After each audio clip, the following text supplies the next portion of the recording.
So with the circuit built, we can play a little bit with this read analog code that we have. You'll notice at the top of my code, I have the A equals Arduino commented out. The reason is I like using the connect Arduino, and it's going to establish it already in the workspace.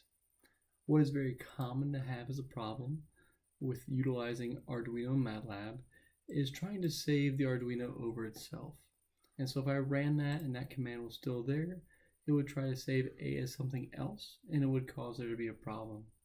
And so by commenting it out, I don't have that problem. And I also have this note to connect Arduino for myself. In this code, we're going to start with a variable with number of readings, which we have set to 100. And we have analog equals zeros, 1, 2 number of readings. I'm going to put a little red circle right here on this line, and I'm going to start the code, and we'll see what that does.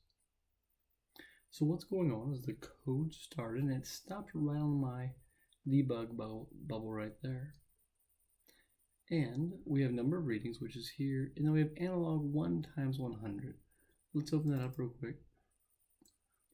And what we see now is we have something called an array.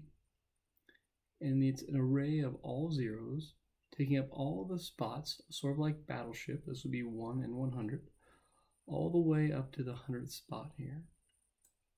All right, so this would be like 1, 4. All right.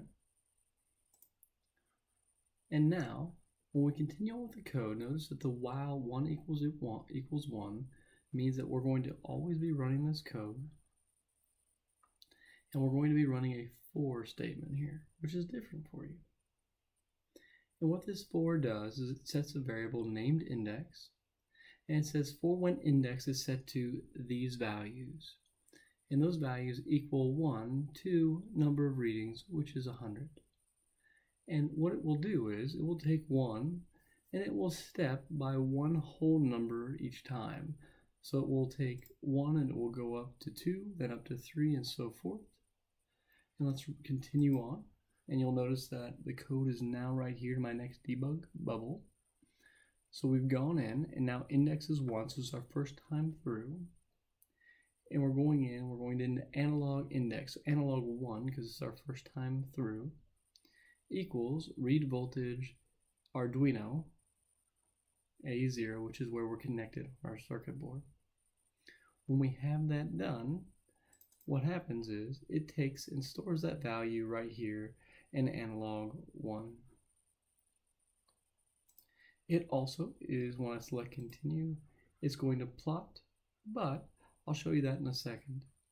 So I've run it through again, it went through this plot command and came back and ran this analog again.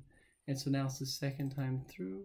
I can see that we have a value at 1 and a value at 2, and the further we run it, the longer it will go. I'm going to remove the bubble, and I'm going to select go or continue, and I'm going to open up my graph here. And so now what it's doing is it is taking a sampling of this analog value every 1/10 of a second. It's plotting analog, right? So I've not done anything to my sensor, so it just plots the same value. We have a Y limit being -1 and 6, and that just allows my graph to look a little bit more sized properly, and I've labeled my graph as voltage. But what is neat now is I'm going to take my finger and place it in between my light source and my photoresistor, and it could just be my room light. And you'll notice that my voltage value drops drastically. And that's because I'm using a photoresistor, and so what's happening is it's not getting as much light, and so it's changing the resistance value inside of that each time I let go and then put my finger back on top. If I'm using a thermistor, I should also see a change here, but it'll be much more gradual, and it'll be sloping going up or down as the temperature increases. And so play with that for a little bit, right? And then think of ways that we can use that to gather data. And so now we can go out and we can set up a computer that will take values in relationship to the light in the room or the temperature in the room, which is a very useful thing as we move forward within our career. I hope that worked for you. If it did not, please realize that during K week you can come down and we can work through these problems, or you can even come and see some of the faculty in Argan 102. Please don't stress out. We will get this working, and hopefully it's a fun experience for you. Good luck.